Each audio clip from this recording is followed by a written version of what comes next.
Hey there fellow quarantiners! Well, today we are stuck at home just like the rest of you, and I have received a beautiful package. It is the brand new StayStrong V3, arrived at my doorstep.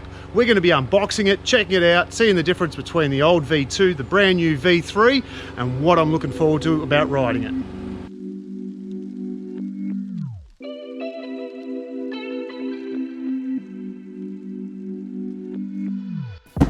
Here it is.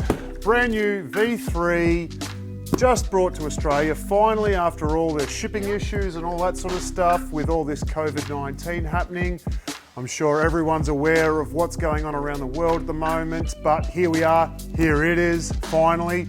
I have no idea about what's in this box just yet. We're unveiling it for the first time right now. As you can see, I've got my old V2 still here. I am currently riding one of the other V2s, a Series 2 of V2, which is the teal and yellow frame, but this is still my original V2 still sitting here. We're going to be unboxing this one today, checking out exactly what is in the box. So let me grab my trusty knife and let's have a quick look and see what they've sent for me. XXL in grey. So this is the grey model. Haven't seen it in the flesh yet.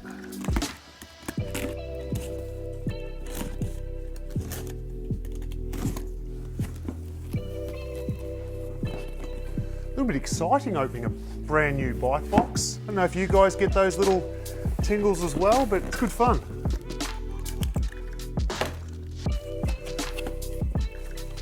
Very nice.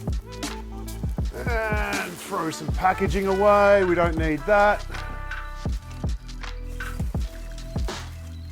Ooh.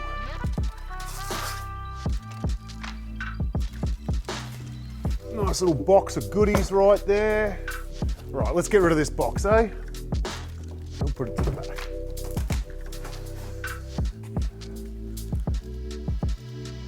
First appearances. That is a very, very nice colour.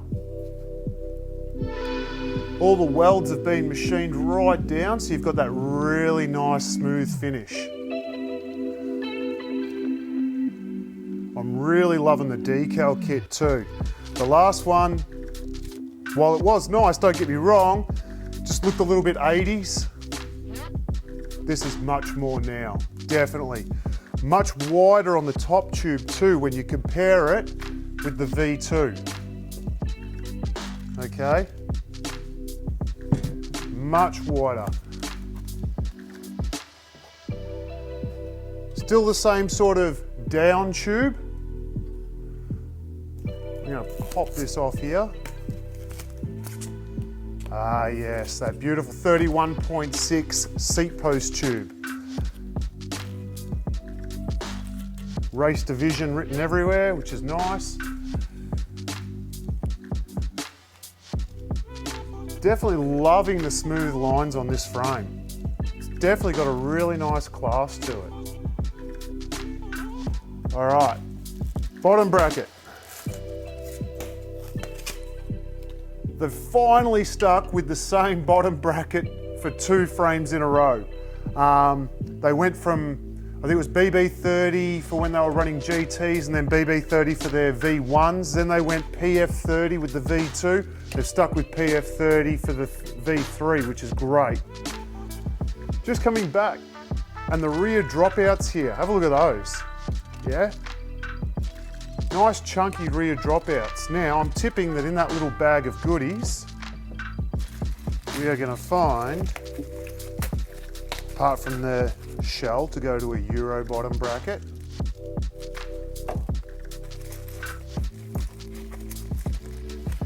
gonna find all the goodies for hooking up that rear end.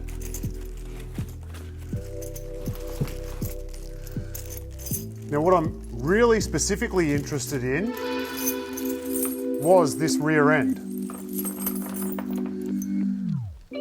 Custom mounting plates to basically stay in the back end. Big problem that we found with the V2s, this big chunky 20mm rear end. Now I don't know about the StayStrongs, but there were a few other brands that had the issue of these bending out. okay? And playing around with these little brackets here and there just made it an absolute nightmare to realistically try and work on your back wheel, especially if you were trying to change your gearing or a tire or something like that. It just become fiddly. It wasn't a big deal, it was just a fiddly deal. And fiddly to me is annoying. So it looks like now with the new V3, you can fix those brackets in there basically permanently. So you've only got to do your bolts from the outside and lock it into place. Much better idea. Definitely loving the shape of the frame. When you weigh it up between the V2 and the V3, yeah, definitely a lot sleeker. The rear triangle here has actually got triangles formed into the framework. Now, one part I can definitely see here is that the frame widths at the base are looking a little bit more narrower, which is great, because sometimes if you were trying to run a really tight spindle and tight, nice straight crank arms, sometimes they got really close to the frame. So hopefully that won't happen on the new V3s. I do run a road crank set, which for some of you might be saying, what the hell would you run a road crank set? I run a Quark power meter just for shits and giggles, because when you get to my age, you love to play with people's heads and you tell them the power output and all that sort of stuff, and it just plays with them. It's good fun. Try it. And by the way, that was Ben's idea to do that, not mine, Ben's. So blame him for anyone who sees me with that power meter. We had it laying around, we seen if we could do it, and we did. It's good fun. Tapered head tube, very nice.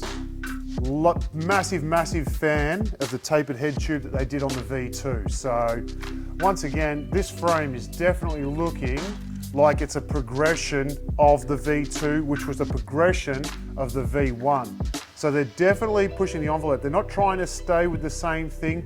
They're listening to people, obviously, and saying, what can we do to improve this frame? They already got a lot of stiffness through this bottom end when they built the V1 and the V2, and they seem to have been able to keep that in tradition and bring this frame geometry. Actually, just looking at that, it's actually got a curve going slightly in the opposite direction as opposed to the V2 that's curved the opposite direction. That's almost like a GT sort of bend to it, or a pure, whereas that's almost flat and slightly curved back the other way. So once again, finding all these really cool lines to see on this frame.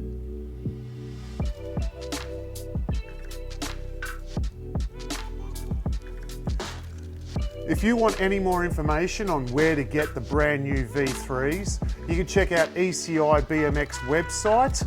They can send you a link to any of the stores that are either stocking them or get in contact with them yourself, and they can deal with you directly. Apart from that, guys, have a look at them at the next racetrack. There's going to be plenty of stores wanting these frames behind their counters.